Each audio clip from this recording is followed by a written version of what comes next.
पानी छिड़कना चलो अच्छा ये वाला हाँ अच्छा ये लोटे वाला था लोटे वाला ले लो चलो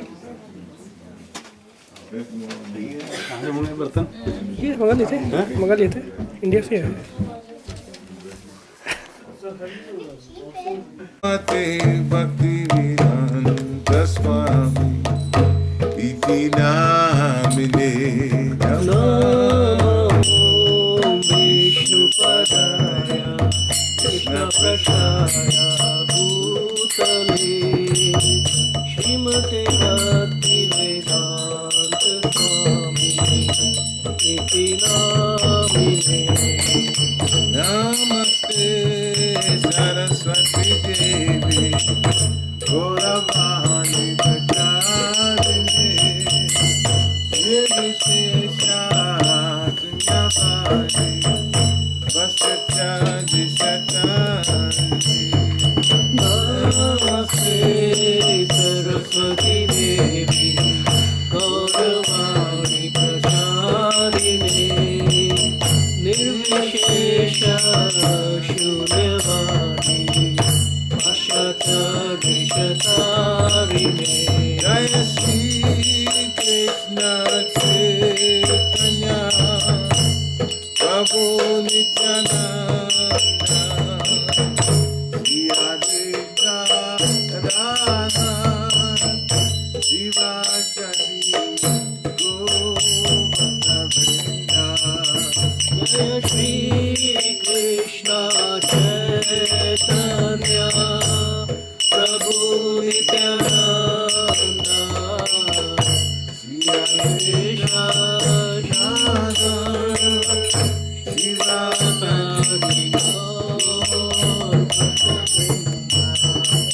जय श्री कृष्ण चैतन्य प्रभु नित्यानंद श्री अद्वैता गदाधर शिवाचार्य गौरभक्तवृंदा जय श्री कृष्ण चैतन्य प्रभु Nityanand Shri Advaita Gadadhar शिवासादि गौरभक्तवृंद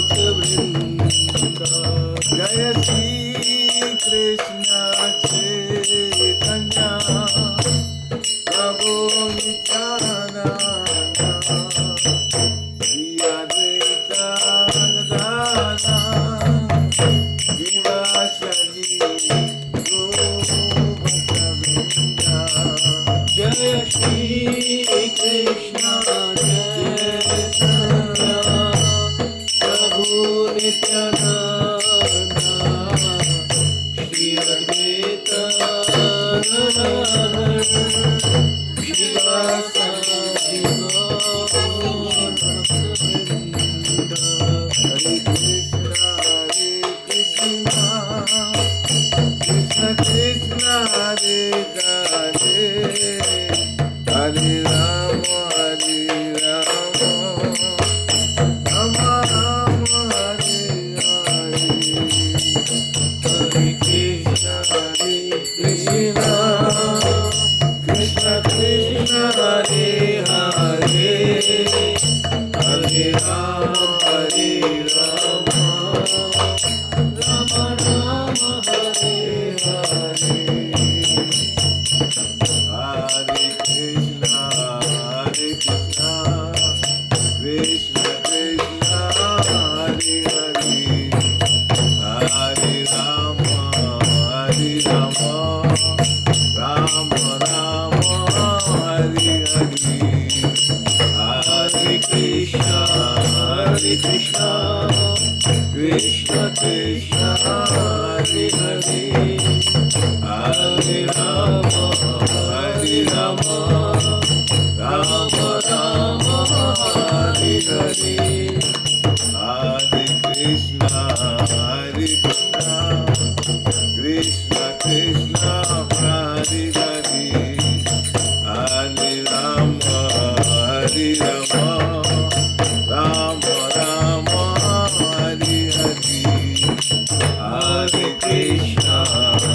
Krishna, Krishna Krishna, Hare Hare, Hare Rama, Hare Rama, Rama Rama, Hare Hare, Hare Krishna, Hare Krishna, Krishna Krishna, Hare Hare, Hare Rama, Hare Rama, Rama Rama, Hare Hare, Hare Krishna,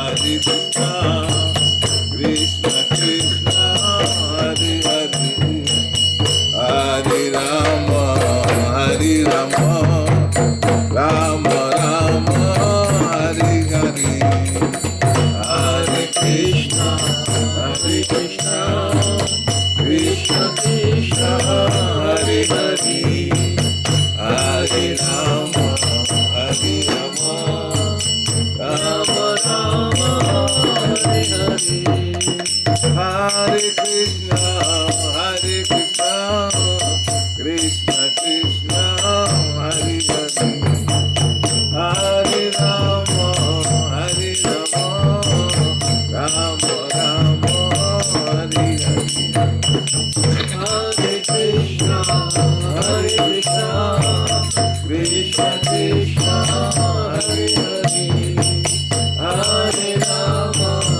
Hare Rama, Rama Rama, Hare Hare, Hare Krishna, Hare Krishna, Krishna Krishna, Hare Hare, Hare Rama, Hare Rama, Rama Rama, Hare Hare, Hare Krishna, Hare Krishna, Krishna Krishna, Hare Hare, Hare Rama, Hare Rama, Rama Rama, Hare Hare, Hare Krishna, Hare Krishna, Krishna Krishna, Hare Hare, Hare Rama, Hare Rama, Rama Rama, Hare Hare, Hare Krishna, Hare Krishna, Krishna Krishna, Hare Hare, Hare Rama, Hare Rama, Rama Hare Hare, Hare Krishna,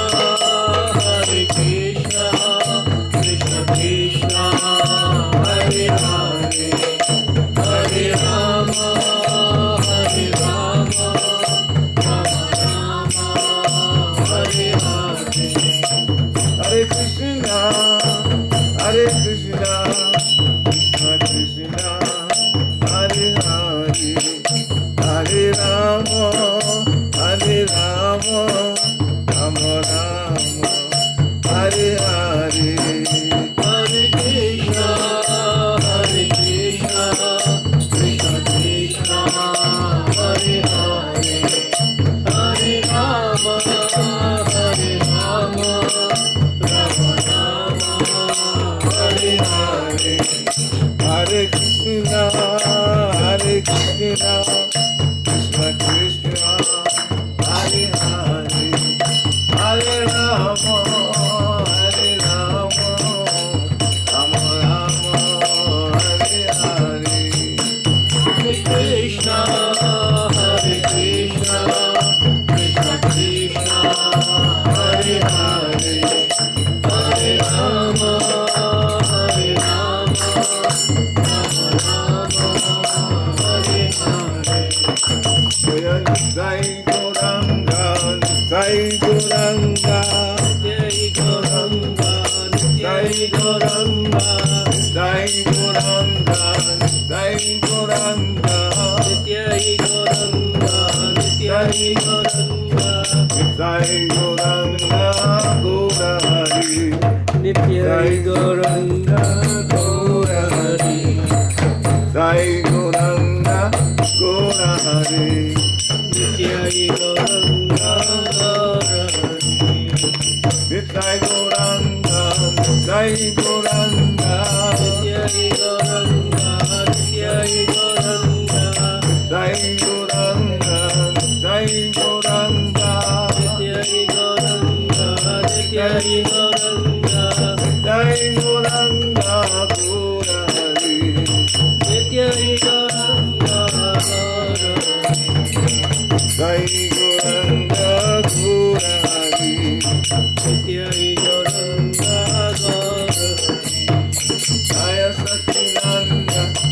Sacinandana, Jaya Sacinandana, Jaya Sacinandana, Jaya Sacinandana Gura Hari,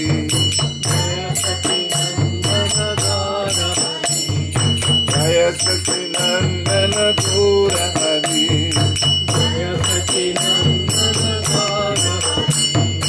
Hare Krishna, Krishna Krishna, Hare Hare, Hare Ram, Ram Ram, Hare Hare, Hare Krishna, Krishna Krishna, Hare Hare, Hare Ram,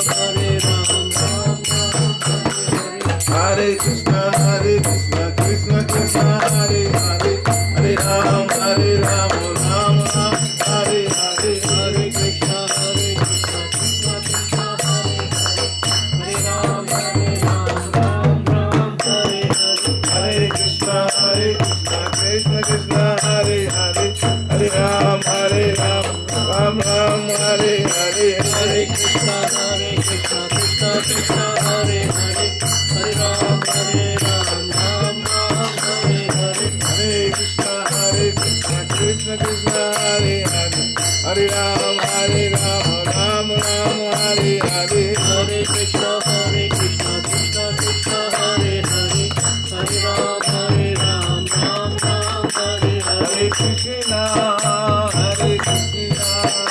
Krishna Krishna, Hare Hare, Hare Rama, Rama Rama, Hare Hare, Hare Krishna, Krishna Krishna, Hare Hare, Hare Rama, Rama Rama, Hare Hare, Jaya Ladhu Gopal, Ladhu Gopal, Ladhu Gopal, Jaya Ladhu Gopal, Jaya Ladhu Gopal, Ladhu Gopal, Jaya Ladhu Gopal, Jaya Ladhu Gopal, Jaya Ladhu Gopal, Ladhu Gopal, Jaya Ladhu Gopal, Jaya Ladhu Gopal, Jaya Ladhu Gopal, Ladhu Gopal, Jaya Ladhu Gopal, Jaya Radha Shri Hari, Radha Shri Hari, Radhe, Jaya Radha Shri Hari, Radha Shri Hari, Radhe, Jaya Jagannath, Jaya Jagannath, Jaya Baladeva, Jaya Subhadra, Jaya Jagannath, Jaya Jagannath, Baladeva, Jaya Subhadra, Jaya Gauranita, Gauranita, Gauranita, Jaya Gauranita, Jaya Gauranita, Jaya Gauranita, Gauranita, Jaya Gauranita, Jaya Prabhupada, Prabhupada, Prabhupada, Srila Prabhupada, Jaya Prabhupada, Jaya Prabhupada, Prabhupada, Srila Prabhupada, Gurudev, Gurudev, Gurudev, Jaya Jaya Gurudev, Gurudev, Gurudev, Gurudev, Jaya Jaya Gurudev, Jai Gora Hari Bol, Hari Bol, Hari Bol, Jai Gora Hari Bol, Hari Bol, Hari Bol, Nitya Gaura Hari Bol, Jai Gora Hari Bol, Hari Bol, Hari Bol, Jai Gaura Hari Bol. Jai Gaura Hari Bol, Hari Bol, Hari Bol, Nitya Gaura Hari Bol. Oh, Premanande. Hari Bol. Jai Om Vishnu Paramhamsa Privajikacharya Astottara Satasisi Maharaj Divine Grace A.C. Bhaktivedanta Swami Sri Prabhupada Ki Jai. Jai Om Vishnu Paramhamsa Privajikacharya Astottara Satasisi Maharaj Divine Grace Sri Bhakti Siddhanta Saraswati Thakur Maharaj Prabhupada Ki Jai. Nanda Kodi Vaishnava Vrinda Ki Jai. Atraj Srimad Bhagavad Gita Ki Jai. Nitai Go Premanande. All glories to the assembled devotees. All glories to the assembled devotees. All glories to the assembled devotees. All glories to the lotus feet of Shri Shri Guru and Gauranga. जय श्री गुरु जय श्री गुरु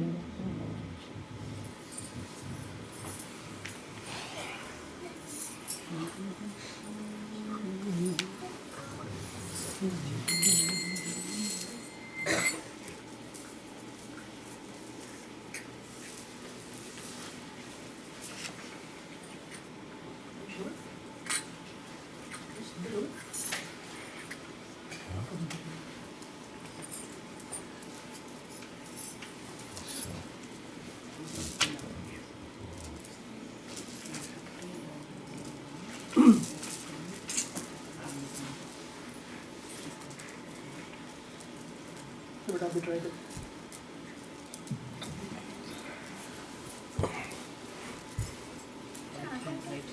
okay अब लोग लगे come forward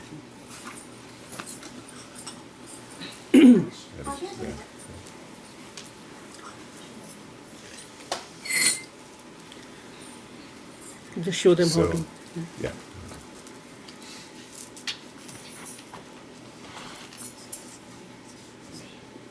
So we'll chant japa. This is called japa. These are the japa beads. You've just been given one if you didn't have one for yourself.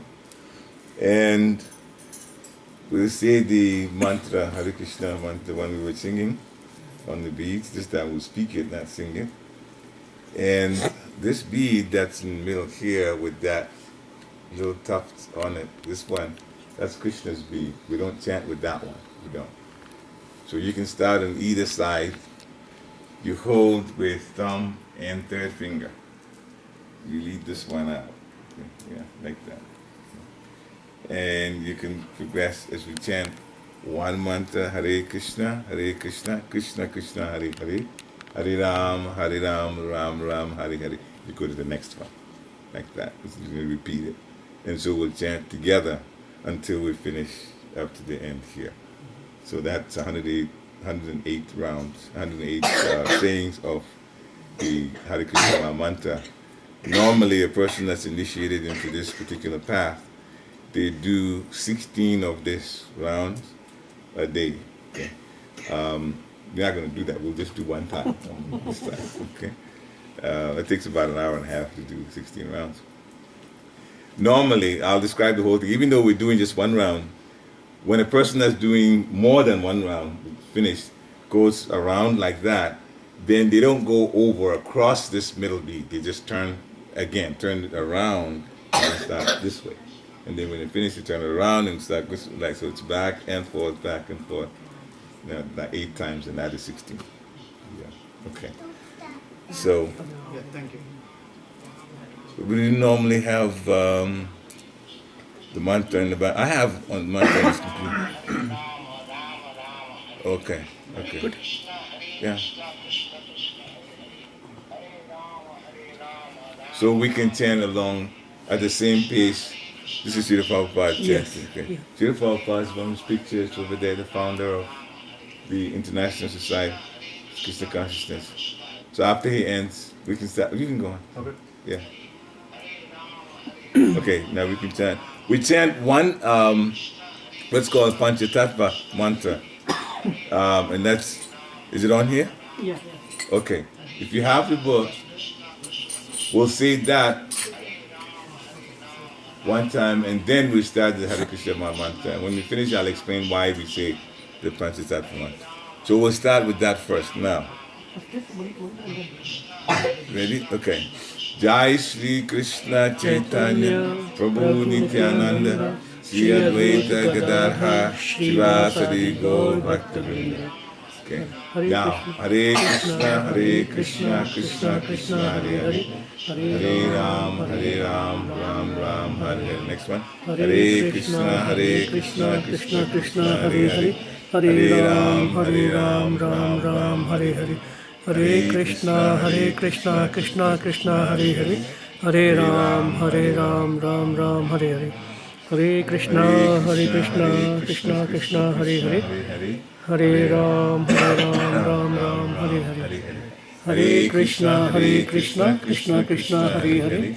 Hare Ram, Ram Ram, Hare Hare. Hare Krishna, Krishna Hare Hare. Hare Ram, Ram Ram, Hare Hare. Hare Krishna, Krishna Krishna, Hare Hare. Hare Ram, Ram Ram, Hare Hare. Hare Krishna, Krishna Krishna, Hare Hare. Hare Ram, Ram Ram, Hare Hare. Hare Krishna, Krishna Krishna, Hare Hare. Hare Ram, Ram Ram, Hare Hare. Hare Krishna, Krishna Krishna, Hare Hare. Hare Ram, Ram Ram, Hare Hare. Hare Krishna, Krishna Krishna, Hare Hare. Hare Ram, Ram Ram, Hare Hare. Hare Krishna, Krishna Hare Hare. Hare Ram, Ram Ram, Hare Hare. Hare Krishna, Krishna Hare Hare. Hare Ram, Ram Ram, Hare Hare. Hare Krishna, Krishna Hare Hare. Hare Ram, Ram Ram, Hare Hare.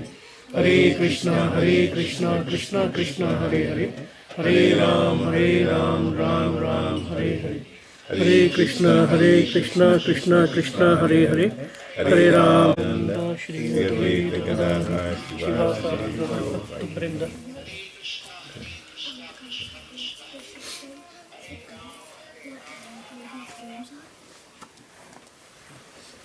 कुछ तो ले जाओ home के लिए कुछ ले तो ले जाओ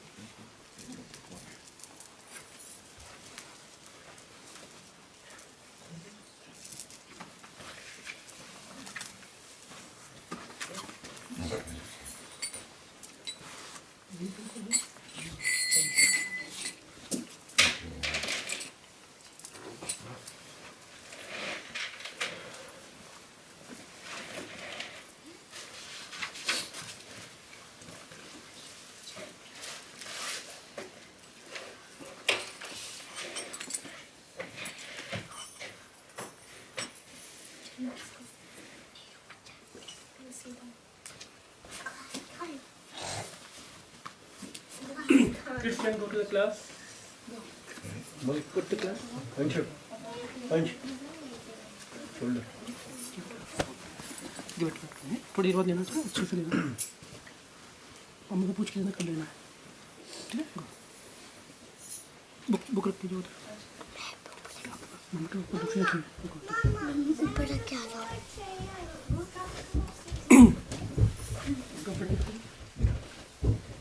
you need more height please come forward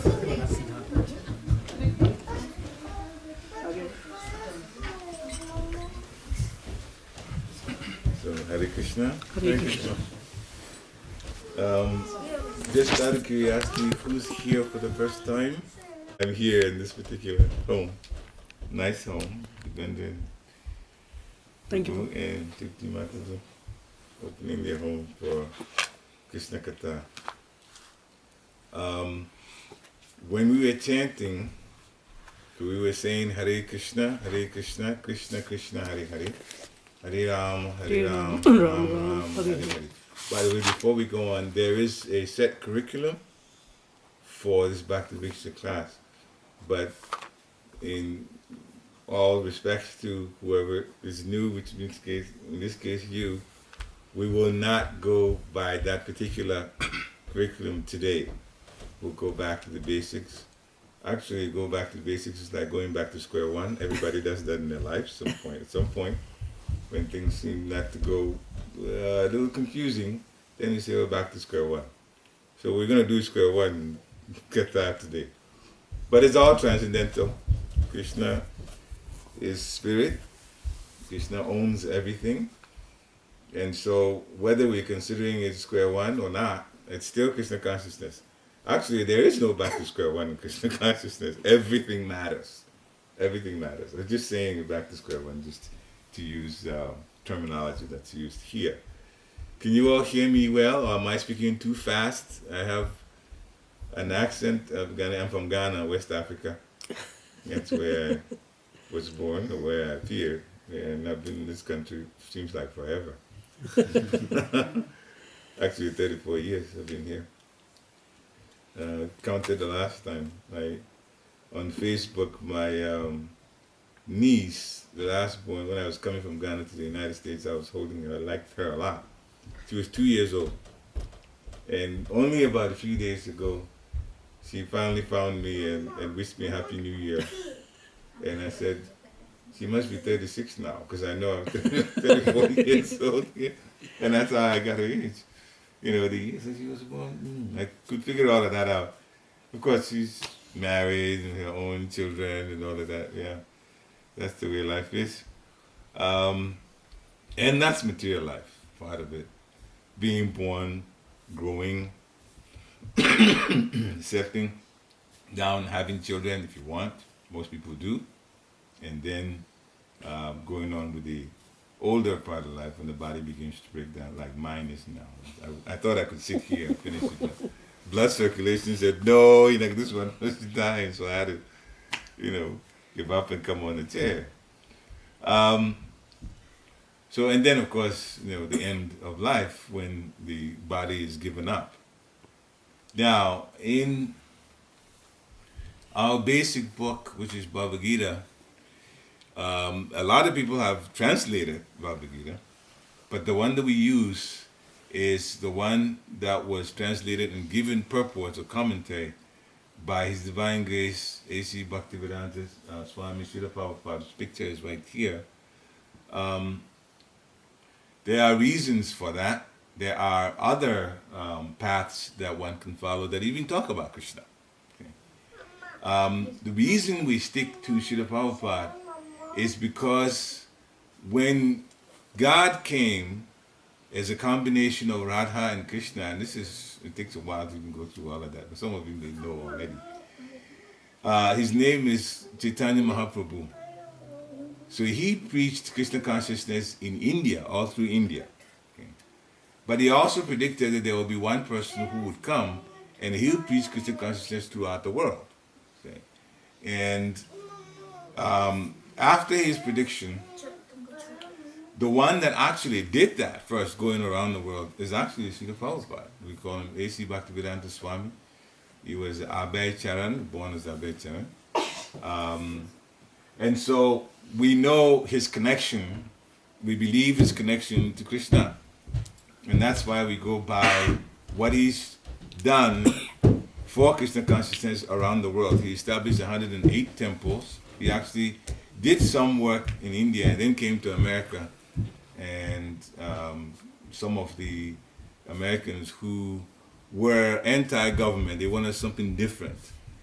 They got attracted to him in New York, and that's how he started the movement. These were young guys, 19, 20, 18, 21. If you were 26, you were considered old at that time. They were just in the early 20s. And they established the movement. He was very kind to them, and so they really got attracted to him. And they wanted something different. So he used to go in one of the parks in New York and play mridanga and sing. And since they saw him different in saffron robes, orange robes, older, obviously Indian, and singing something and playing, it was new to them. So they got attracted to it. And that's how finally some of them who had very decent jobs and good education began to help him. So in 11 years, he wrote 84 books. I don't know anybody who's achieved that kind of, he's really, really special. And in fact, so he went around the world 12 times.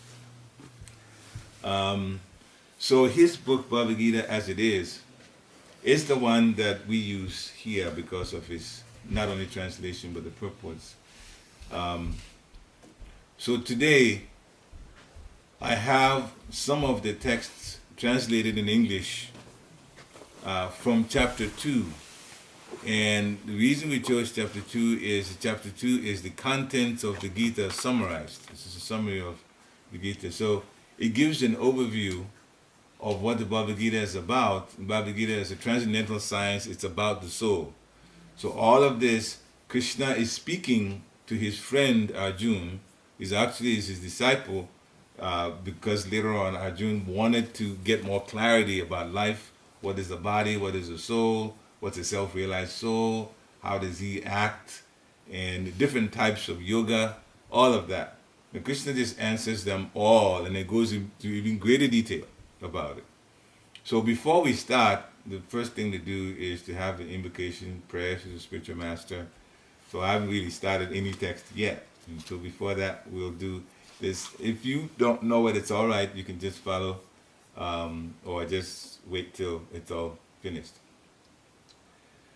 Om Agina Timiranyasya Gyana Gyana Shalakaya Chakshu Militam Yena Tasmai Sri Guruve Namaha Sri Chaitanya Manobhishtam Stapitam Yena Bhutale Swayam Rupakada Vayam Dadati Swapadantikam He Krishna Karuna Sindhu Dinabandhu Jagatpati Gopesha Gopika Kanta Radha Kanta Namostite Tapta Kanchana Gaurangi Radhe Vrindavaneshwari Vishabhanusute Devi Pranamami Hari Priye Vanchakalpatarubhyascha Kripa Suniva Evacha Patitanam Pavanebhyo Vaishnavebhyo Namo Namaha Jai Shri Krishna Chaitanya Prabhu Nityananda Sri Advaita Gadadhar Sivasadi Gaur Bhakta Vrinda. Now we can say it together. Hare Krishna, Krishna Krishna, Hare Hare, Hare Ram, Ram Ram, Hare Hare. Hare Krishna, Krishna Krishna, Hare Hare, Hare Ram, Ram Ram, Hare Hare. Hare Krishna, Krishna Krishna, Hare Hare, Hare Ram, Ram Ram, Hare Hare.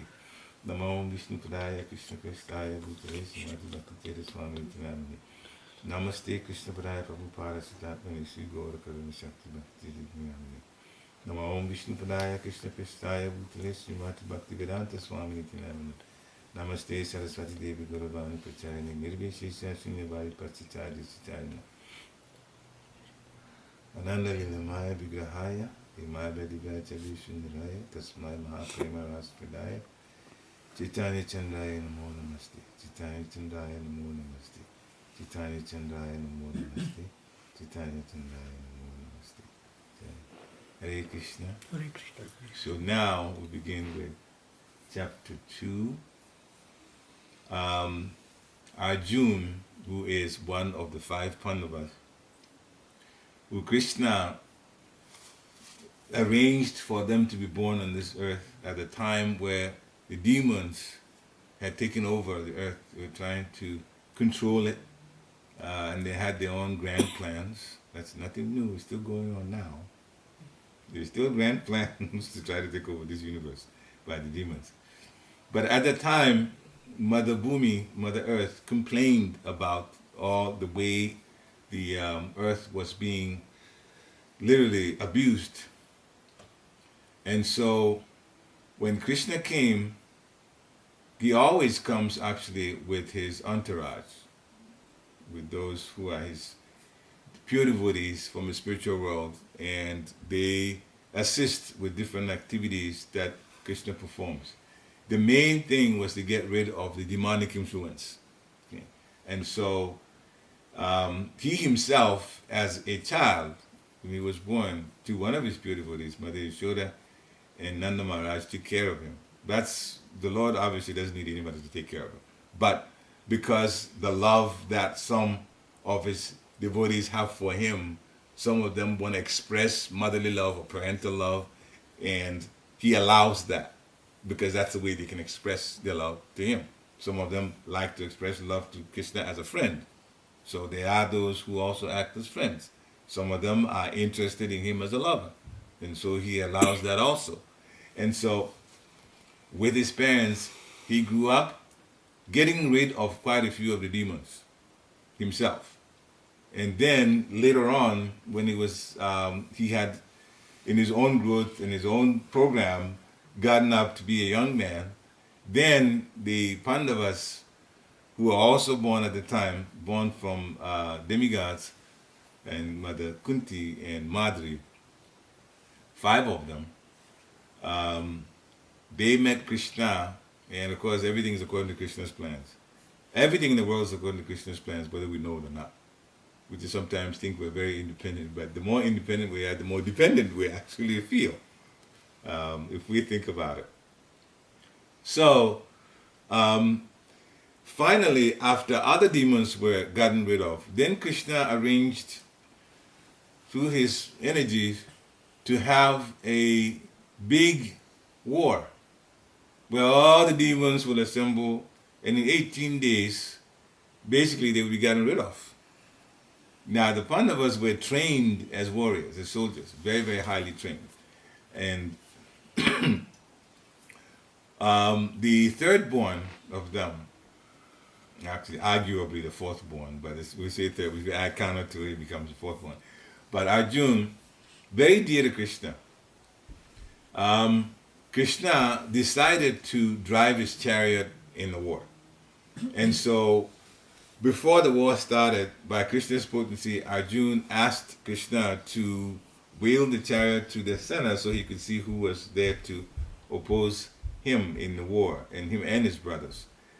He was very surprised to find out that a good many of the people that he grew up with were actually on the opposite side. And so in his bewilderment, wondering why they would fight against him, it's not difficult to relate this.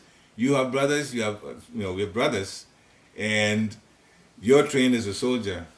The last thing you want is for your brothers to be on the other side, you ready to shoot them and them shoot you. You obviously was, no. I mean, I'll whatever they did, I'd rather forgive them. Okay, so this is the same feeling that Arjun was feeling in the first chapter of Bhagavad Gita. He's explaining to Krishna that what's the point in fighting those that taught me how to fight? Dronacharya taught him how to fight. He was on the other side. And what about, Grandfather Bhishma, who raised me? And there are others too that I like very much. Others that I have reason not to like, but I still don't want to kill them, to raise down them because they're related to me, they're relatives. Why go through all of that? And so Krishna explained that Arjuna has to look at the situation from a transcendental standpoint. We are the soul, not the body. We have bodies. But the bodies, as you see, 10 years back, we looked like, 20 years back, we looked like the children that just got up. We were younger. Okay? The body is aged, and it's going to continue aging. And at some point, we won't use it anymore. So, Arjuna, in his bewilderment, decided to submit to Krishna, not as a friend anymore, but as a spiritual master, asking Krishna to guide him in this situation. Because Krishna was urging him to fight, and he's saying, fight those relatives? No. So he was very, very, very, very confused, but he also trusts Krishna's judgment as a great friend. So he decided to take instruction from him. And so the second chapter of the Bhagavad Gita starts the instruction that Krishna is given, and that's where some of his points are taken. The whole summary of chapter 2 is this, and I'll just read it the way Srila Prabhupada wrote it. Arjuna submits to Lord Krishna as his disciple, so there's a disciple-master relationship here. And Krishna begins teaching Arjuna by explaining the fundamental distinction between the material body that's temporary and the spirit or the soul, which is eternal. Okay, he explains that. Then he explains the process of transmigration, going from one body to another, why it's necessary to give of ourselves in service to Krishna, selfless service. Okay?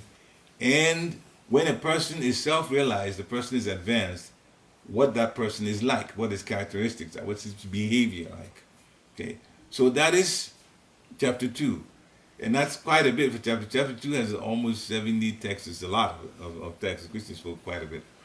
Now, we'll start from text 11 on because Krishna, Arjuna has asked questions earlier, but some of those things is just what I've discussed. So in text 11, the Supreme Personality of Godhead, Sri Krishna, says, Arjuna, while you are speaking learned words, in other words, the reasons that he's saying that we shouldn't kill our relatives, and if we kill them, then yes, we're going to get the kingdom, but if you just get all of these wealth, usually you want to enjoy it with your relatives. But then you kill your relatives, you get the wealth. So you have the wealth, but the relatives are gone. What's the point? All right?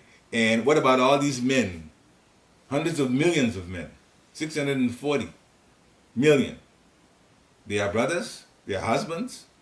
When they die, what about the wives? Right? There's no men, that many people dead. What kind of lifestyle are they going to lead? Some of them might try to go to other men. They might find themselves with children out of wedlock. And of course, when those kind of children come, then the society normally goes down in its behavior, and the culture just gets affected badly by people who are like that. That's a whole lecture in itself, actually. And so Arjuna was saying, these are all the reasons why it's not good to fight this war. Now, so Krishna responding, he says, it seems like you're speaking words that are from an intelligent person, but you really are disturbed about what's not worthy of grieving for. Okay? He says, those who are wise, they don't lament for the living, they don't lament for the dead either. They don't lament for living or for the dead. Then he goes on to explain, because this is obviously, he's going to now start explaining things. He's already said that Arjuna hasn't spoken very learned words, even if he thinks that materially it all makes sense, but it still really doesn't make sense from a transcendental standpoint. So he's saying, never was there a time that I did not exist, or you, or everybody on this battlefield, nor in the future shall they cease to be. Now, why did Krishna says that? Actually, in the very next text, it says, we are the body, we are the soul. The embodied soul, the soul is inside the body. The embodied soul goes from one body to another, to another, to another. First, in one body, you start as a baby, then a boy or girl, then a youth, then you get to old age, then at death, the soul passes on to another body. And so this is actually the situation. The person is the soul, not the body. The person is actually the soul. The soul doesn't die. The soul cannot be harmed. In the war, whatever happens to them is going to happen to the bodies, but not the soul. The souls will pass on. And so a person who understands that, Krishna called him a sober person, is not bewildered by that kind of change. Now, so does that mean we shouldn't care about the body? Well, not really. We should use the body to, one, serve Krishna. That is a primary thing in life. Now, many, especially in this country, in many situations in people's lives, they do the necessary material things. Sometimes they overdo it because there are so many things that are enjoyable and I want them. Sometimes there are things that I just have to go to the internet, things that I haven't even thought of. They're all right there because people are advertising them. Okay? And of course, they do in all kinds of ways to attract your attention. And so we spend so much time dealing with the material things that the spiritual activities get compromised. We don't spend much time doing the spiritual activities. But a person that's dying, and we all get to that point, even though we don't want to think about it or even admit that it's coming, but a person that's dying would realize that all the material things really didn't do much to help them. That all the material things are over now and there's nothing they can do about doing anything materially that's enjoyable anymore when they're dying. So then the intelligence says, well, what are you going to do then? What about those things that you did? Did you do anything for your next existence? That is, what about the soul? Was the soul cared for?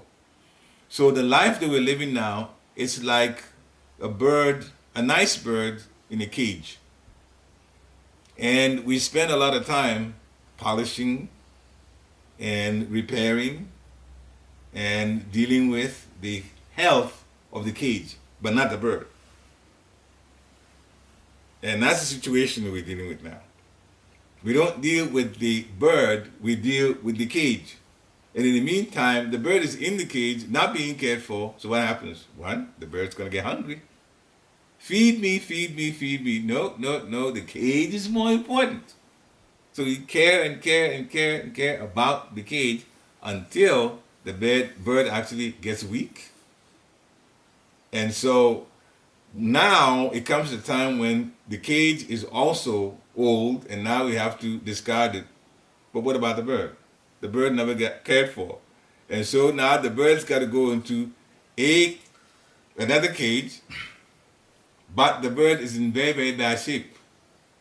This is what happens to our soul when we don't feed it. Feeding the soul is indulging and taking seriously God consciousness. We call God Krishna. The reason we call God Krishna is all attractive. He attracts at every level. He is the source of everything. Lord Brahma, and I'm sure you know Lord Brahma. Lord Brahma, the creator of the varieties in the universe, he makes it very plain in Brahma Samhita that Ishvara Parama Krishna, the supreme controller, the topmost, is Krishna. Ishvara Parama Krishna. So when Lord Brahma, who is responsible for all the varieties in the universe, is saying that bar none, the topmost is Krishna. And then he goes on the next, in that particular sloka, the next one, this is Brahma Samhita 5.1. Sachidananda Vigraha, his body is eternal, full of knowledge, and bliss. Bliss means the highest happiness you can ever have. Now, that body that he's describing is actually the Supreme Personality of Godhead's soul, the main. He's not body, he says body, but that is form he's describing. It's actually the soul. Okay? And so he says he's full of knowledge, he's eternal, and is always enjoying. That is actually what our soul is. Full of knowledge, the soul never dies, and is enjoying. Now, Krishna is the source of everything, the beginning of everything, although he himself is beginningless. And everything that happens, sarva karana karanam, he is a cause of all causes. Everything underlying is the cause. Now that we'll say, well, so is it Krishna, if I'm having trouble in my life, is Krishna is causing that? Well, that's a whole story that has to do with karma. We can talk about it. There have been serious crimes. Very, very, very non-compassionate crimes committed in this country recently. The shootings, Newtown, Connecticut. And I've actually been there. It's very, very laid-back place. There's only one street, Route 6, that's busy, that has businesses on either side. It's a very, very, very laid-back place. And, of course, somebody that decided he was going to take his life, took his mother's life and went to the school and started shooting these children. And I've had people who talked about it, and Facebook is all over the place, they talked about it. And understandably so. But there's one lady that I know, older lady, that described this situation. And I was actually talking to her briefly, and before she got up to leave, she said, and Krishna is just sitting watching all of this. So when she made that comment, I realized she was blaming Krishna that this had happened. Now, you will say, okay, well, if you know Krishna is God, you don't blame God. But she was upset about the situation that happened. And she's making the point that Krishna is all-powerful. She can stop things like that. Okay, so why didn't he stop things like that? Well, for a devotee of Krishna, there are two ways that we look at the situation. First, from a material and an emotional standpoint, she's correct. And everybody that's feeling bad for them is definitely correct in feeling bad for them. Now, the other part of it is, it brings to the forefront the fact of what Srila Prabhupada has been saying for a long time. The material world is no place for a gentle person or a lady, or a gentleman or a lady. It's no place for, look at the things that happen here. Those things don't happen in our home. Our home is a spiritual world. This place is where people who want to be the tough guy, the owner, the controller, come to. And they exercise their control one way or the another. And they get whatever they're going to get. It doesn't matter who's suffering in the process of them getting what they want.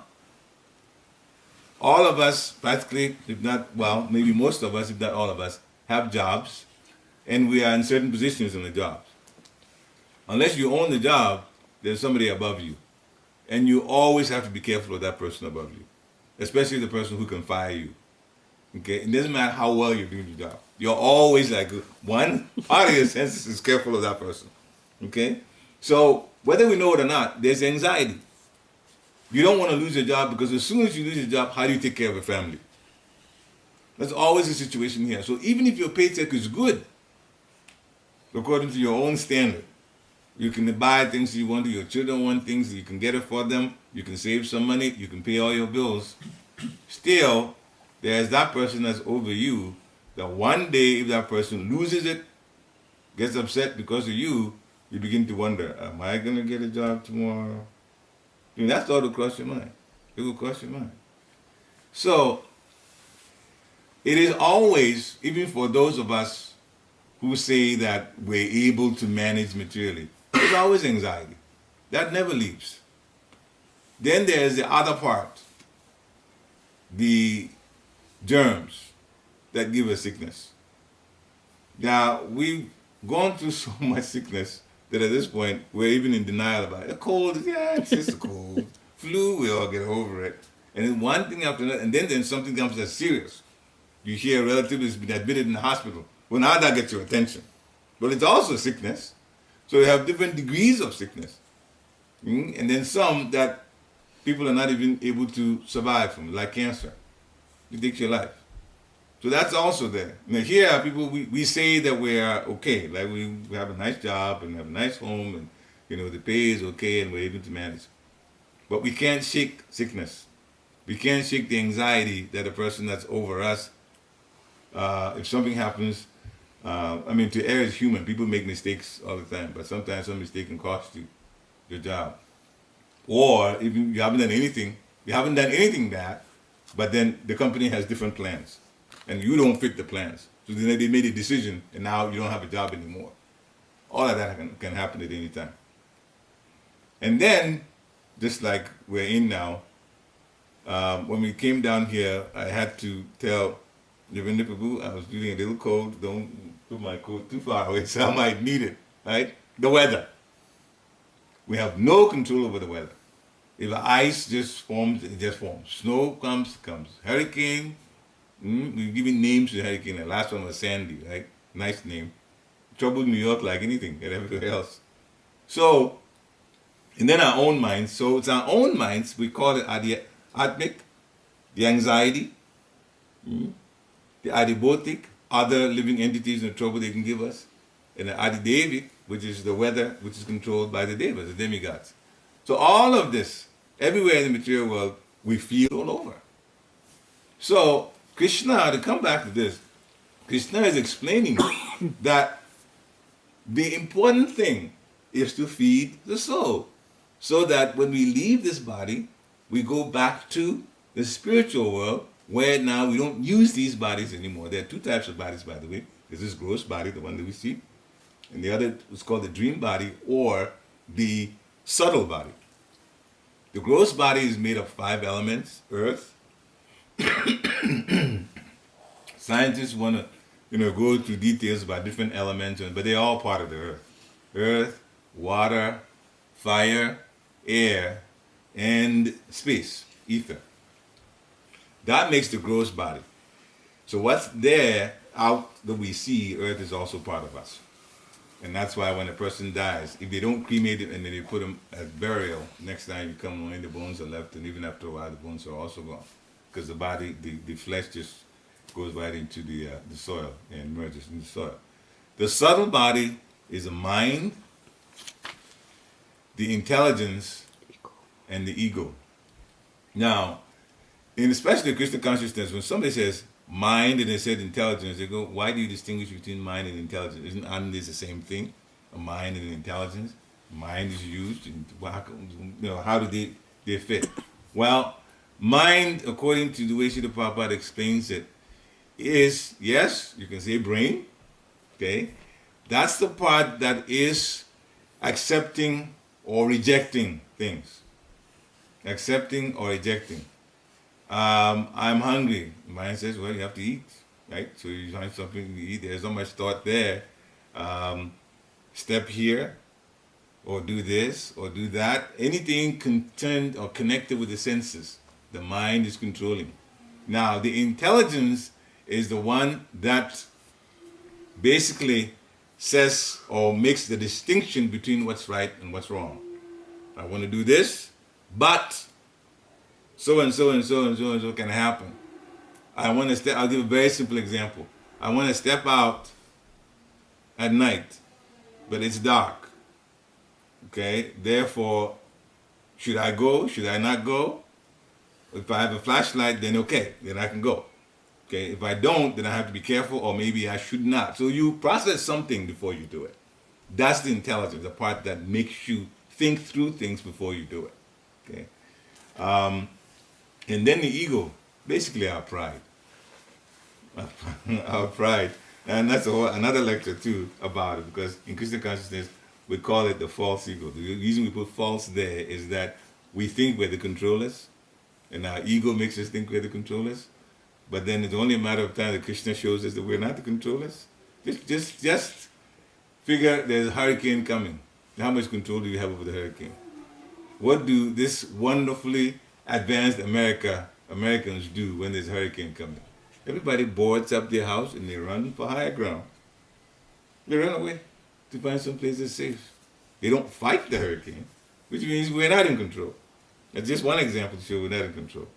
And so our ego makes us think we're in control, and that's why the word false is put in front of the ego. So the subtle body is mind, intelligence, and false ego. Now, higher than all of that is the real person, which is the soul. The soul is inside the body. Now, the soul is, let me ask you this, when we talk about ourselves, we talk about something that matters to us, something that hits the core of our being. Where do we normally point to? Me. When you say me, where do you point to? When you take your hand, where does it go? Right to your heart. Exactly. You don't say, me, oh me. No, you don't do that. You don't point to your nose or your brain or your legs. You go to your heart right away. The reason you go to your heart is the soul is the real personality. The soul is in the heart area. So without even thinking, we automatically point to our heart. Okay? The soul is not connected to the heart. The soul is anti-material. It's spirit, and the rest of it is flesh. But in us, the soul is residing in the heart area. And that's why we naturally go there. Okay? And so birth is the soul coming into the body, and death is the soul leaving the body. Okay. So actually, when the body is active, it's active because the soul is in it. It's the soul being in the body that makes the body act. It's like a car. It can do all kinds of things, like travel, can turn, you can back up, you can do all kinds of things. But if you don't have the spark that's in the engine to cause the gas to spark, to cause the engine to give power, this big thing without a spark plug, it's not going to do anything. It's just going to sit there. It's got all the parts, but it can't do anything. So it's like the same thing when the spark, the soul, is out of the body, or the soul is not active in the body anymore, then the body becomes what we call a corpse. Same body that's active, the soul comes out, there isn't any. In fact, now scientists have even got to the point where they're beginning to believe the existence of the soul in the body, because some experiments have been done to a point where when a person is actually getting ready to die, they weigh the person, and right after death, the person loses weight. So it means something has come out. And having done that repeatedly, they have taken an average of the weight loss. There's that difference before death and right up at death has come to 29 ounces. They have come across 29 ounces, a little less than 2 pounds. Now, I'm not saying the soul weighs 2 pounds, but at least science now is saying that there is a difference in weight when a person just dies. So that means something they didn't see has come out. The person has lost weight because everything else is there. Okay, so the weight really, if there wasn't anything else that's come out, then the weight shouldn't have changed. Birth and death. But it does change. So now at least that they know. But of course, the Christian consciousness, we've known a long time ago that the soul does in fact come out. Now, what is the mass or what is the weight of the soul? That's not discussed here. This scientists have said that they think 29, just there's a difference in the weight of the person is 29 ounces. That's what they've said. But at least it supports the fact that there's a change right at death. And Krishna is saying the embodied soul passes from one body to another body. Now, in humans, there are 400,000 different types of bodies. Now, sometimes I get curious and I go to YouTube and listen, just look at videos what other people are saying about other types of entities. Of course, the angels, there's so many, the demigods, they are all under what we call totally the human, big human race of 400,000. Of course, there are others. There are those in the waters, in the sea. There are trees, there are insects, there are birds, there are animals. And all of them, it's very, very scientific. There are specific types of total variety of each kind.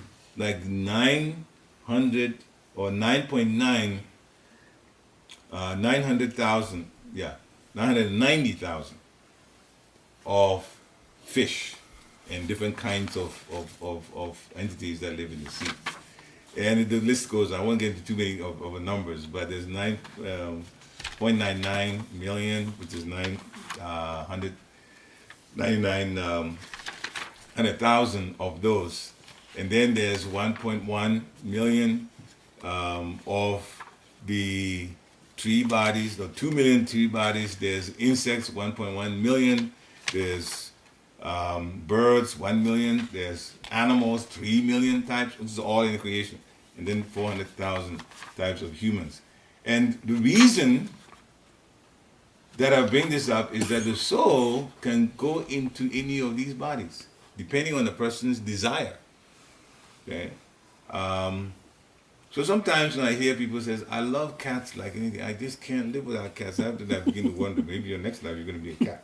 You never know, because the soul can go into different types of bodies.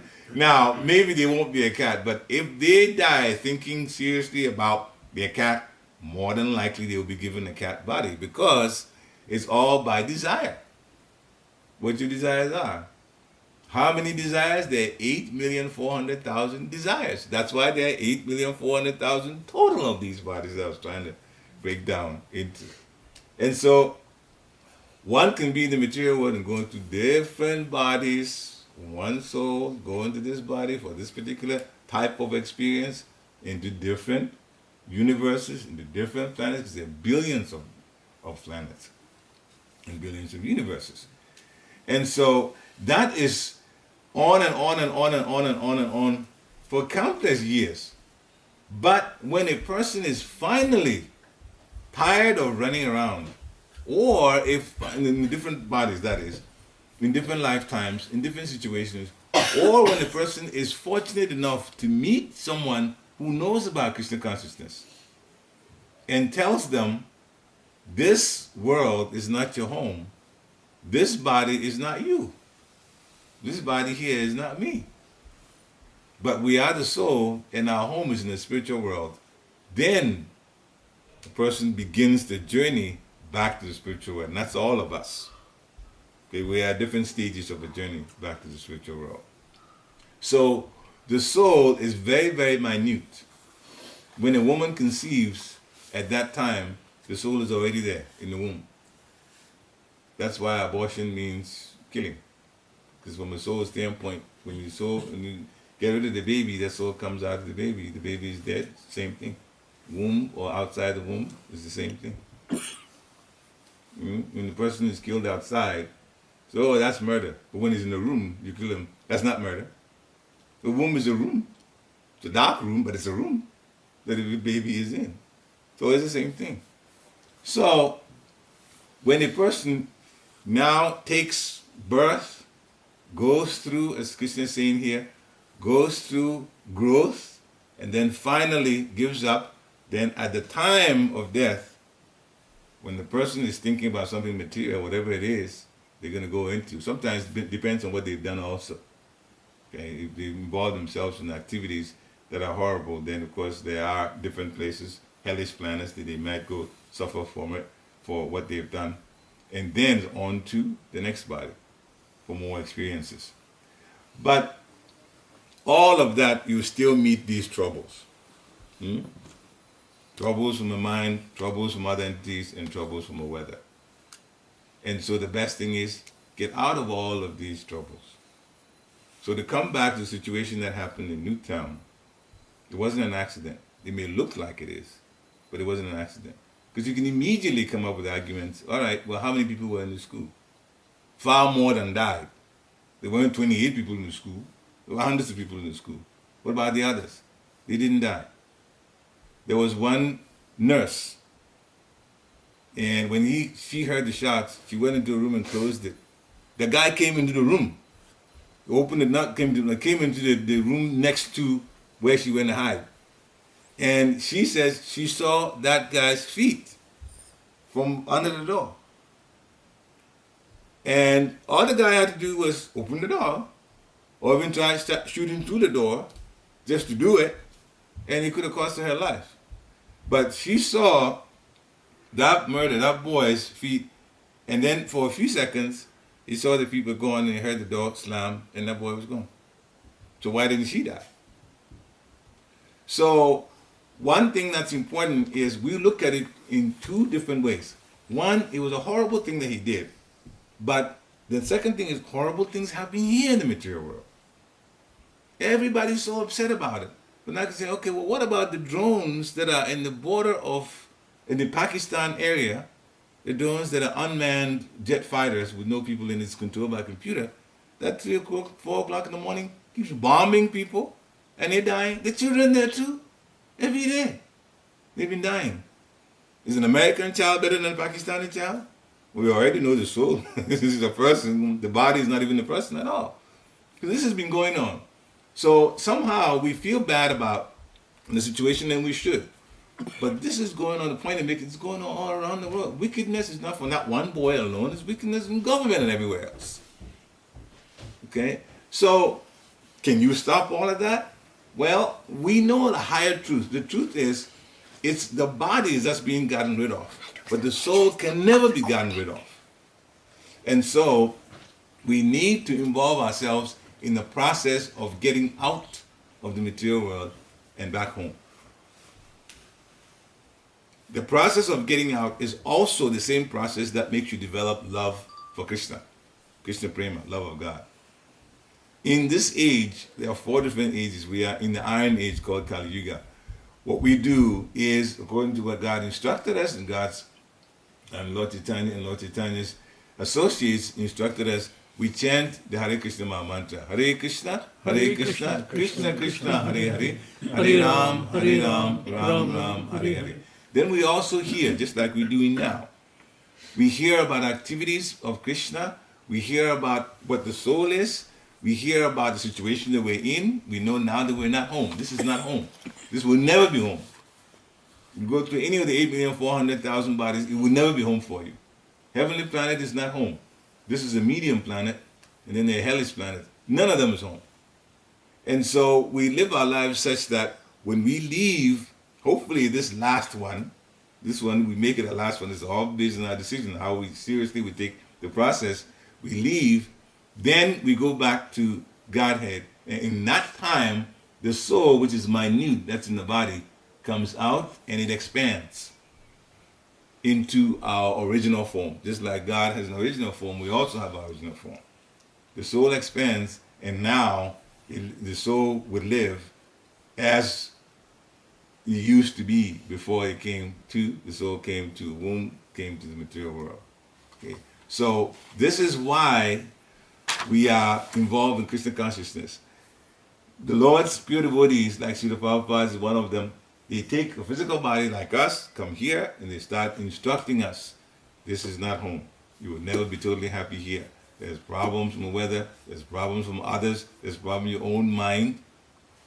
And the best way to get out is the chanting and the hearing of the Supreme Personality of Godhead's pastimes. So you hear and you act on it. Some of it is advice, some of it is also about how wonderful home is. Now, when we think about it, this is one last point I wanted to make. And that is, there are some things that we know we want, but we can't get. If we had our way, would we want to die? Seriously, I'm asking you. Does anybody here want to die? Would you like to die? If you're smiling about it, I'm surprised at you. I don't. Would you like to die? No. Okay. You would like to live forever. Would you like to get old? Maybe I should answer that question because I'm dead now. No. I remember a couple of decades back, life was a lot better in this body. This body was slowed down badly. I couldn't even last here. You saw me, I had to get up and come sit in a regular chair. Right? So old age brings problems. You don't want to get old. If you had your way, would you rather go to school or would you rather, if you had your way, given a choice, you can know everything without going to school. Or you can go to school and struggle and do exams. Which one would you rather do? Wouldn't you want to know everything? Okay, so you don't want to die. You don't want to grow old. Everybody wants to be beautiful. And have all the knowledge. And say, you don't have to work if you didn't want to work. You don't have to work, and everything will be there. You don't have to work. Now everybody's smiling, but you know what I've actually described. Most all these things you can't get. You can't get, definitely not all of them. Everybody's gonna die. You can't stop from growing old. Some people grow old a little slower than others. Some people look old quicker than others. But everybody does look old. Okay. Would you want to have all knowledge just given to you without having to study? That doesn't happen with anybody. But if we had that, we would be the happiest people in the world if we had all of these. Well, actually, we do. But not with these bodies and not here. That's exactly the soul's qualities. The soul doesn't get old. The soul is gorgeous. The soul has everything. The soul doesn't die. And the soul is never disturbed in the soul's natural environment, which is the spiritual world, where everything is spirit and everything is alive. That's the way life is there. So Srila Prabhupada and those who come here and tell us, you are out of station. This is not home. Prepare to go home. How? Then they show you. So then you chant, and you chant, and so much mercy has been built in for what we can get back home, what it is back home. We have very little to do here. Hear and chant, spend an hour and a half out of 24 hours, for Krishna, and serve Krishna and Krishna's devotees. That's all it takes. And you can go back and leave this body. Finally, no more aging, no more sickness, no more grief over somebody, because nobody's going to be shot in the spiritual world like it happened in Newtown. All of those things you leave behind when you go. So this is why we're involving ourselves in Krishna consciousness. Srila Prabhupada ki jai. So any questions? The medium planets, like the one we're in now, the earthly planets, and then the hellish planets. Now, there is problems. Of course, the worst one being the heavenly planet and the hellish planets, and then here, and then of course up in the higher planets, the heavenly planets. There are problems, but not as much compared to the other planets. Vaikuntha is not material. These other planets are material. Vaikuntha is the spiritual world. Now, in the spiritual world, everything is spirit. Narayan is for each Vaikuntha planet. The Supreme Personality of Godhead is there as Narayan. Then there's one more, which is the biggest one. And that's the one that Srila Prabhupada is trying to get us to go to Goloka Vrindavan. And Goloka Vrindavan, Krishna is there, but Krishna is not worshipped in awe and reverence like a king. In the other Vaikuntha planets, he's worshipped as king, as Narayana. But in the spiritual world, there are different relationships that people have with him. Some of it I described earlier, that those who have love for him as a parent, they would like to take care of Krishna as a parent. That type of relationship can be there. It's there in Goloka Vrindavan. Okay, those who want to be with Krishna as a friend, okay, a king is not your friend. And the other is one you respect. But in Goloka Vrindavan, Krishna can be your friend. Krishna can be a lover also. Conjugal love is there. But in Goloka Vrindavan only. And so Srila Prabhupada has come, and the Parampara, those who are before him, they are all pointing us, yes, get out of the material world, but not only go to Vaikuntha, go to Goloka Vrindavan, especially that particular one. And he has, because he's from there, and he has the adhikar, he has the empowerment given by Krishna to actually lead us to the spiritual world, to Goloka Vrindavan. You can't go to Goloka Vrindavan by qualifying to go. You cannot. But you can go by being allowed to. So there's a matter of mercy that's given. So there's a little bit of work that we have to do, like chanting, hearing, worshiping, and there are 9 different processes. We won't get into it right now. But the main thing is to hear lectures and act on what you hear, and also chant the Supreme Personality of Godhead's mantra, Hare Krishna, Krishna Krishna, Hare Hare, Hare Ram, Ram Ram, Hare Hare. And the Lord will guide us. There will be a personal guide. The Lord, Krishna himself, makes us interested in a particular master, just like in Kurukshetra, Arjuna took Krishna himself to be his spiritual master for instruction. There are spiritual masters who initiates you into the process. Formally, then you have certain vows that you take. One of them I talked about, and when we were chanting the japa, I said you can go around back and forth like this 16 times. Daily takes about an hour and a half. And your diet's going to have to change. We are actually not, we call in biology, they say we are omnivorous, right? They're carnivorous, those who eat flesh, and then vegetarian. Then they said human being is omnivorous. Not true. Human is not. We actually are to take vegetables, okay, and grains.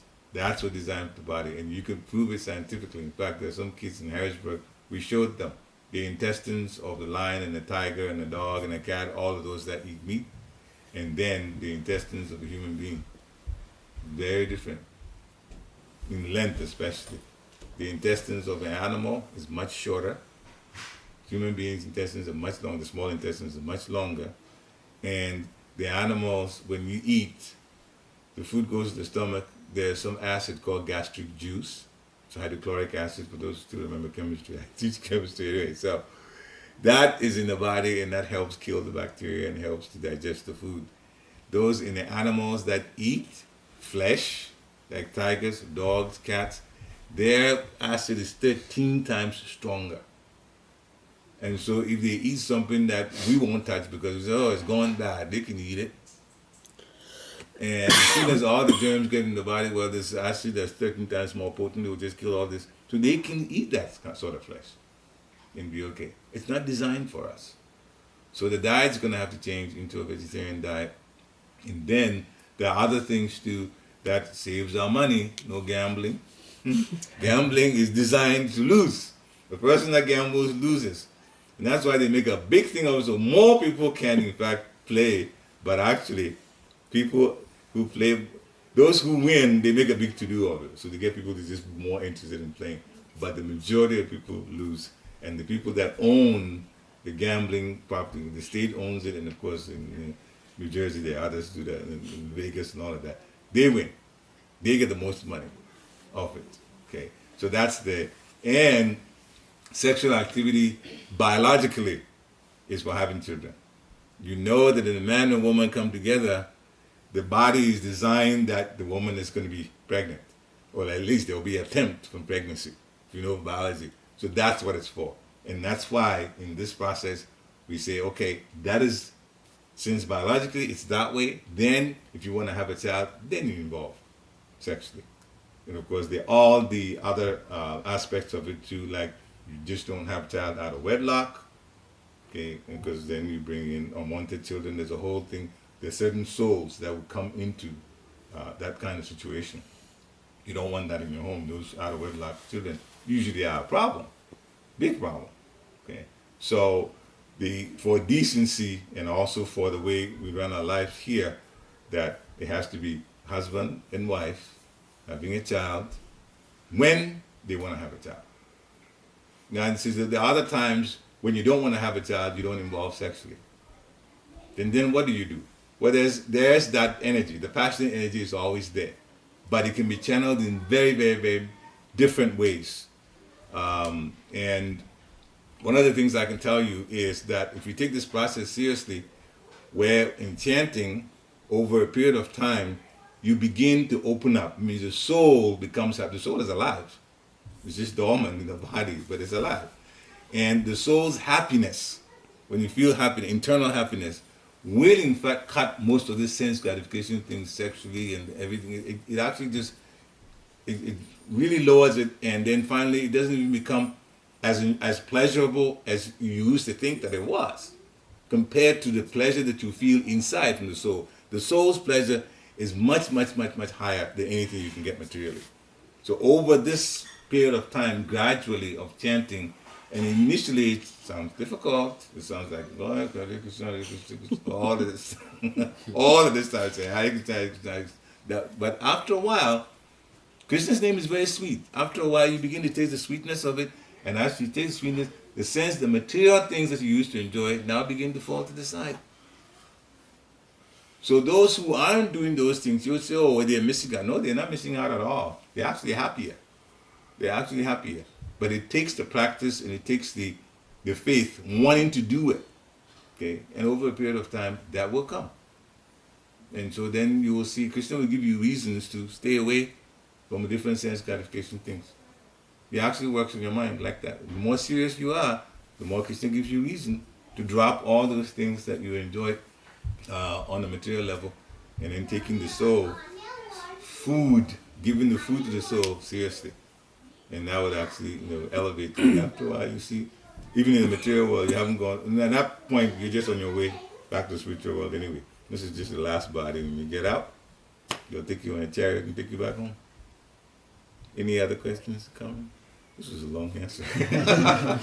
Probably in the starting you mentioned about Brahma Samhita. Can you provide some short description about it? About the book itself? Yeah, I mean, what is it about it? And Brahma Samhita is just like many of the advanced souls who just come to the world to help us to get out, those of us conditioned souls. They write books, or they write poetry, or they write their own realizations, things on there, and most of it is either about Krishna's devotees, or majority of them is about Krishna himself. Okay, and so Lord Brahma wrote this about his realizations about who Krishna is. Okay, and the activities of Krishna. Now I picked that particular one because in that particular shloka, Ishvara Parama Krishna, Satchidananda Vigraha, Anadi Adi Govinda, Savakarana Karanam. He establishes that Krishna is the Supreme Personality of Godhead. So there are incarnations of Krishna, that's there. But the one with all of the qualities from which the incarnations come is none other than the Supreme Personality of Godhead, Krishna himself. And that is a point that has to be made very clear, but sometimes, and that's what Srila Prabhupada spent a lot of time saying, Krishna is the topmost. If you learn that somebody else is the topmost, that is not correct. Krishna is the topmost. From him, Vishnu comes. Different Vishnus come. Mahavishnu, one from whose pores the universes come out. Garbhodakshaya Vishnu. who from his navel Lord Brahma came, and Lord Brahma was taught how to get the different planets. There's one Lord Brahma for each universe. And the Lord Brahma creates the different types of things that are in the universe, subtle as well as gross. Okay. And the super soul, which is in the body. Okay. And so Vishnus are there. But they are from the Supreme Personality of Godhead, Sri Krishna. So he's topmost. And that's why we started like that. We wanted to make that point. And especially since Lord Brahma, we give all respect to him for his level. And he's saying that Krishna is the Supreme Personality of Godhead. It's the only reason I quoted that particular sloka. And the Yes. original literature of Brahma Samhita is actually lost. Only few chapters are available. Oh, okay. Yeah. So. But even that's what's there. Yeah. It's very, very eye-opening. So he has Yeah, Lord exactly. Brahma has described in very detail about Golok Vrindavan and how Yes. all these. And the activities there, it's it's a lot. It's So I will give you that Kritudas Prabhu, okay? Yeah. Like I can give you that CD. He has Yeah. described in detail. Oh, okay. Yeah. Yes. Very quick question. Mm-hmm. What's I mean, before maybe converting or before following Krishna consciousness, you may have been following some other religion, maybe Christianity. Yeah. What's the difference between the beliefs of Christianity And Krishna consciousness? Krishna Okay, well, you just said my story. I started a Catholic myself. I was a Christian. And so part of the answer actually is an experience I also had. I wanted to know more about God. More about God. In Christianity, because the main personality is Jesus the Christ, he said clearly in the Bible that, and this was to his disciples he was talking to, he said, I have much to tell you, but you're not ready to hear it yet. That particular statement he made was something I thought of and I thought of. So Jesus came, he really delivered a lot of people from ignorance, but he's saying clearly, there's more that I didn't tell. So my question is, what is the more? He says, you're not ready to hear it. And I said, what do you do to hear it? I was hungry for it. And so I wasn't put in the Christian consciousness right away. No. In my situation, I went to different other religions. I said, I'm not going to hear from the Catholic Church. Well, I'll hear from somewhere else, and out to Buddhism, out to Islam, all of that. And then finally, and I learned things from all of them. Then finally, when I came to Christian consciousness, all my questions were answered. And then I even got to know more. Now, to bring to the point, Christianity, Jesus taught up to the highest level of goodness, morality. Jesus does not teach about the soul. So a Christian may or may not even know where the soul is. They don't know the size of the soul. They don't know what happens at birth in terms of the soul itself. They don't even know that when the soul leaves the body that it expands to its original fullness. They don't know about the spiritual world. Now, my relatives are still Christians now. They say, we talk. They don't know about the spiritual world. They know about heaven. Because this was the level of teaching that they were willing to take. And even that, they troubled Jesus a lot. So the little that he taught to them. So he didn't even get into transcendence. So religion is not about transcendence. My spiritual master puts it this way. Krishna consciousness starts where religion stops. Religion brings you out of the mode of goodness to be a highly moral person. Yes, God is there. Everybody knows that. But Krishna consciousness begins you with the transcendence, the science of the soul, and talks more about life. Right now in Christianity, they're not even talking about previous lives and so on, and this life. They think this is the only life, even though in the Bible it's right there. I can quote Matthew, 2 chapters of text only that point to the fact that there is a soul before. They think heaven is forever. It's not like that. They think heaven is, we know that there is time of creation, and then we are in a time of maintenance, the planets are still around, and at another time when Lord Brahma sleeps, some of these planets, except Swargaloka and a few, 3 others, all of them will be destroyed. They don't know that. They think heaven is, you go there and you will be there forever. The Bible is not wrong, just the interpretation of it is not right. Interpretation of this is just wrong. In Revelation, John did say, there was an old heaven, and I saw it pass away, and then there's a new heaven. What's that mean? The old heaven is gone. So if you think that you're going to stay in heaven forever, how come that heaven didn't stay forever and it went away and had to have a new one come in? But we already know that there is creation, maintenance, and annihilation. And annihilation, the heavens also go, and there's a new creation. So that's nothing new. From our standpoint, I came to Krishna consciousness to understand that statement, that, yeah, heaven does in fact get annihilated, and a new heaven gets put in place. And it's right there. And people are saying, I'm going to be in heaven forever. How can you be on heaven for something the planet itself is going to go? So you learn more. I mean, in short, you just learn more when you come to Krishna consciousness. It was much more eye-opening. Thank you, Prabhuji. And you also mentioned that you also went to learn other religions like Buddhism, which also teaches goodness. Mm-hmm. What did you didn't find there in Buddhism? Well, okay, since you're asking about me in person, I already knew from Christianity that God is a person. Because in the Bible it says, let us create man in our own image and likeness. When you see image, that means we look like God. God is a human form. Okay? When I went into Buddhism, the lady that explained this to me, I asked him, do you believe in God? Well, she explained God in terms of a phenomenon, a thing. And I knew God was a person. So as soon as he presented for the thing, Buddhism was out of my life. I wasn't going to accept it. I wasn't going to accept it because from Christianity I already knew. So then I moved on. That's what I just moved on. Okay. Now when I came to Krishna consciousness, Lord Buddha was described to me. In Krishna consciousness, Lord Buddha is described as an incarnation of Krishna. But Buddhists don't know. That is the funny part of it. They follow Lord Buddha. They will say God is phenomenal. Look at it impersonally. That's what we call it here. But Lord Buddha, according to Krishna consciousness, Lord Buddha is actually an incarnation of Krishna. So I just had a little big laugh about it. So I've been there. So the Buddhists don't even know that they're actually worshiping God without knowing that they're worshiping God. But this is the mercy of God. Where your consciousness is where he meets you. This is why Jesus taught the level that he taught. Jesus is a highly advanced soul. He's connected with Narayan. Shaktivesh avatar. Srila Prabhupada describes him very highly. And there are some literature available which suggests that Jesus actually went to India and all those. There's a lot of literature. Yeah, and we don't know that. Yeah, some people don't even want to believe that. But and Buddha is an avatar of Lord Krishna. Is also mentioned in Bhagavad. In Bhagavatam, all the avatars are mentioned. Yeah.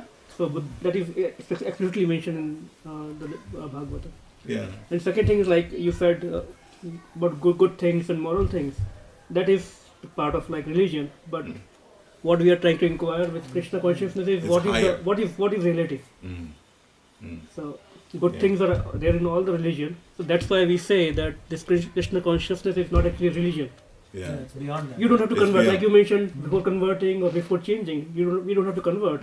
It's just we have to do more inquiry, go beyond what we know. That's the eternal aspect of things. Yeah. And that convert doesn't exist. There is no conversion from any other religion. You have to just inquire more and more. And And the great thing about Krishna consciousness is once you get on this path, you can be in any religion and be comfortable there.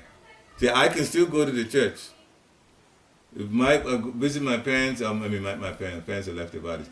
My family members, other sisters and so on, they want to go to the church, I go with them. My wife's family, the Seventh-day Adventists, we go with them. The only thing is I always walk out of there disappointed. Because whatever the priest says, there's more to it. Right? You know there's more to it. And it's like all these people are listening and they could learn more from it. And of course in the church you just can't get up and say, but Pastor, there's all of this and this and this and this. Okay.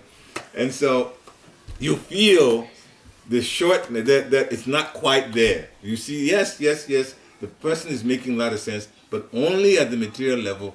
And every sentence you say, you could add more to it. You literally could add more to it.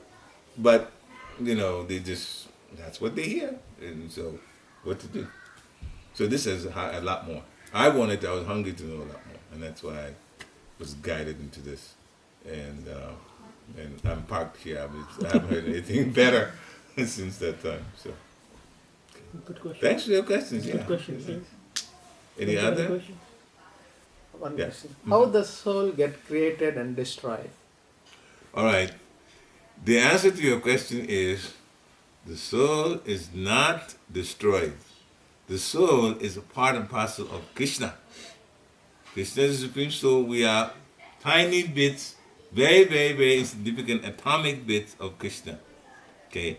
So the soul is, since it's part of Krishna, the soul has the same qualities as Krishna. Okay. So it doesn't ever get destroyed. Krishna has no beginning. The soul has no beginning. It's the body that has a beginning. So we have birthdays, right? Yeah, and in the time that we live, but the soul doesn't. So we are in quality the same as Krishna, but not in quantity. It's like the drop of water from the ocean, and then the ocean itself. The drop of water from the ocean has the same qualities as the ocean. But can you put a boat and go over the drop of water? It's not possible. The ocean can do a lot more than a drop of water can do. But in terms of quality, yes. The drop of water from the ocean, the same quality properties as the ocean. So that's the difference between Krishna and ourselves. Krishna and our souls. These bodies, that's because we're here, we have these bodies. But our souls, yeah, that's the difference. Thank So, you.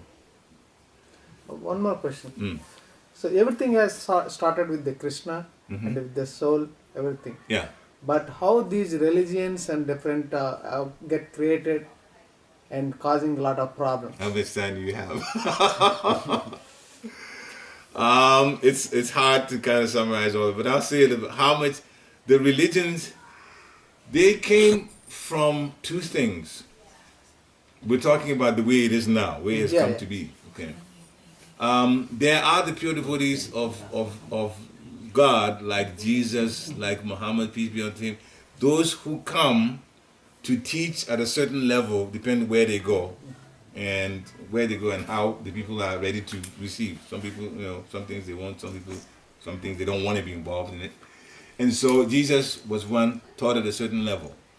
Now, you would think that with Jesus, that the religion would be that only. Okay? But then there are other pure devotees of Krishna who also come to teach because people have other desires.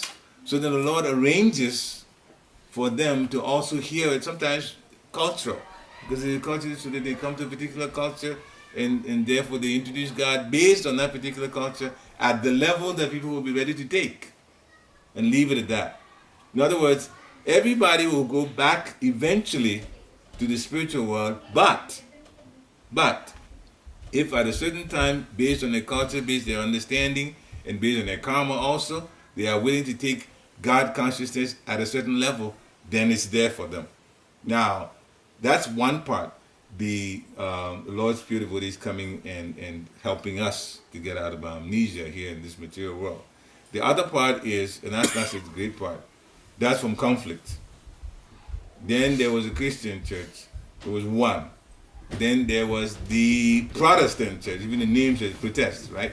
Protest. So that came, but it didn't come out of a nice situation. Some people, I don't like this, I don't like the way you do this, and therefore we're going to form our own church. That has also happened. And how God thinks of all of that, well, that's I'll leave that to your own imagination. Any other questions? Thank you. Okay. All right, so we'll stop here. Boy, I went long. No, that's fine. Good question answer session actually. Yeah. Thank you very much for listening and tolerating me. I'm not advanced at all. I'm a very insignificant student, but I'm connected with my spiritual master, whose spiritual master is Srila Prabhupada. Spiritual master Srila Prabhupada is my spiritual grandfather. Okay, and so we learn through that. But I'm very excited and very believe this system very much. I believe very much in it, and the Lord has done a lot for me, as I'm sure He's done for you also. And the more you want to know, the more gets revealed to you.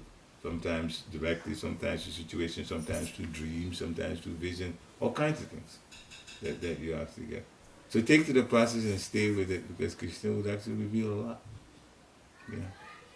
At least think about it. If you haven't started, please think about it. But I very much believe in it, based on my own experience.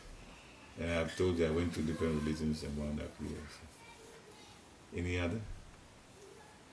Okay, so we'll say the mantra just one more time. Lecture for my spiritual master in 1990. And I was searching, I was in Washington, D.C. at the time. I was educated in Boston, Massachusetts, chemistry. And so I finished the doctoral program there. And then I taught at Andover, it's close to New Hampshire, north. And I was single. And at that time I wanted to marry. You guys, unfortunately, you have arranged marriages, right? We had to find our own spouses. And so I came to the Maryland, Washington, D.C. area. But little did I know that, that's where I was going to meet and get to know about Krishna consciousness. It was a lot better for me. I found my wife there too, true enough. But that's when I got introduced to Krishna consciousness. I was fortunate because my mother was a member of one of the higher societies in the Catholic Church. And when she was dying, she was slowly realizing she was a principal of a elementary school at my job. And when she was dying, she began to tell me some of the secrets that particular society knew that they weren't telling the other people. She actually wrote it, because at that point she didn't have to keep anything secret. She wrote to me and told me that from Ghana. And when I met my spiritual master, about 80% of what she told me, my mom told me, she said in one lecture. One lecture, she was a series of letters like that. She told me that Bhakti Swami went through about 80% of it, so it got my attention. This is the things that's kept secret in the Catholic Church, and he's just talking about it plainly.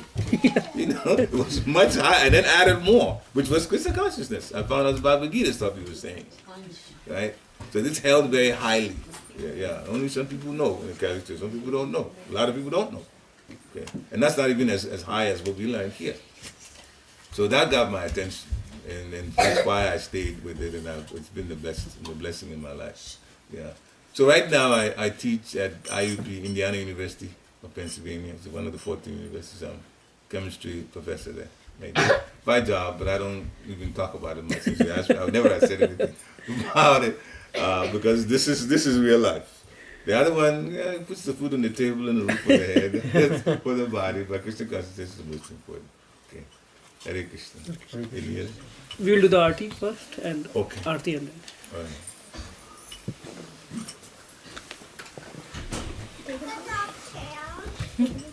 Okay.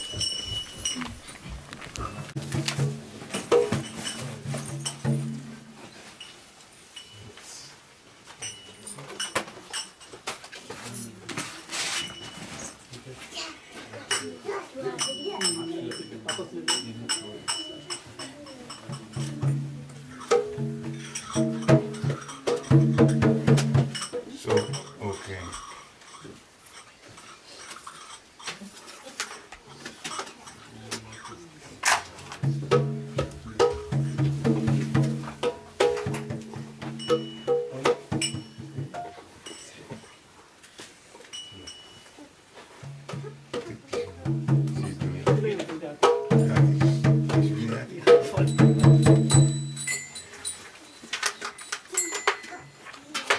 So who's singing? You sing?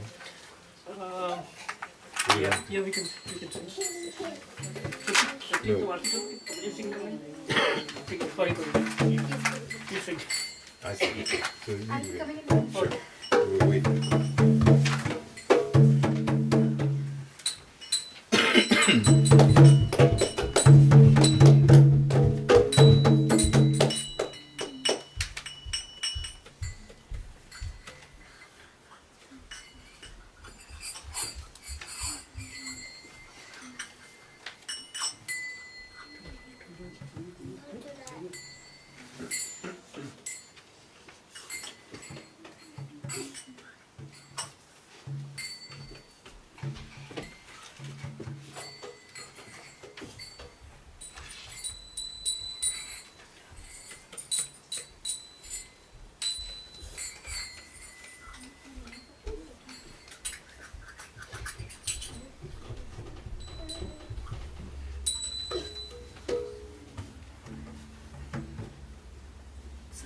What?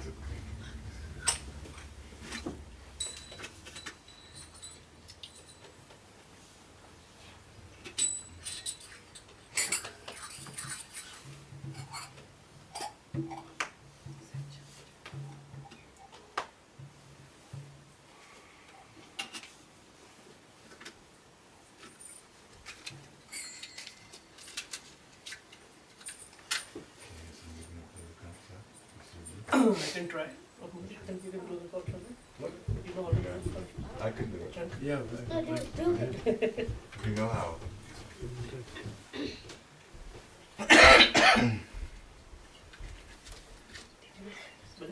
Do it. Right now? Yeah. Right now everybody is looking. I can do it. Okay, you can try. I mean, I will do it later. Okay.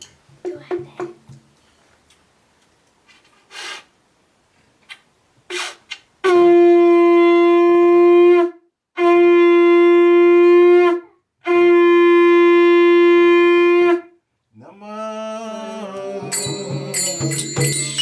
Padaya Krishna Krishna Srimati Bhakti Vedanta Swami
Bhakti Vriksha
Swami Shri Prabhupada ki Jai Om Vishnupad Paramhamsa Parivrajakachaji Ashtotara Satyasri Srimati's Divine Grace Shri Bhakti Siddhanta Saraswati Thakur Maharaj Prabhupada ki Ananta Gaudiya Vaishnava Vrinda ki Namacharya Shri Haridas Thakur ki ISKCON Founder Acharya Shri Prabhupada ki Prem Sri Kaho Shri Krishna Chaitanya Prabhu Nityananda Shri Dvaita Gadadhar Srivasadi Gaur Bhakta Vrinda ki Shri Shri Radha Krishna Gopkupne Sham Kun Radha Kun Giri Govardhan ki Vrindavan Dham ki Mathura Dham ki Navadvip Dham ki Jagannath Puri Dham ki Jagannath Swami ki Ganga Mai ki Jamuna Mai ki Tulsi Devi ki Bhakti Devi ki Hare Krishna Mahamantra ki Samaveda Bhakta Vrinda ki Nitai Go Premanande All glories to the assembled devotees. Hare Krishna.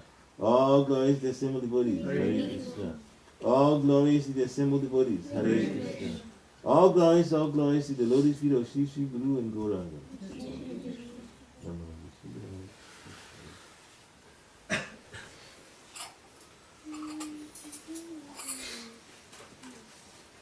Okay. So that's the end of the prayer. So we have the shadow prayer. Yeah. Okay. I don't know how many of you know it, but there's a prayer that we say before we partake of what's been cooked. Mahaprashadam Govinde, Mahaprashadam Govinde, Namo Brahmane Vaishnave, Swapapunyam Rajam, Vishwasana Vijayate, Sarira Vijayata, Jitendriya Tehika, Yepali Saitagare, Amaye Vivayati, Logomo Siddhamati, Tashitakula Samsare, Krishna Boy Doyamwa, Hari Bala Jiva Jai, Shakasana Nilo Bhai, Sri Ram Vitapam, Radha Krishna Gundagam, Jimmy Koji Jai Jai, Sri Lali Gopal, Sri Shri Shri Hari Mahaprashadam Ki Jai.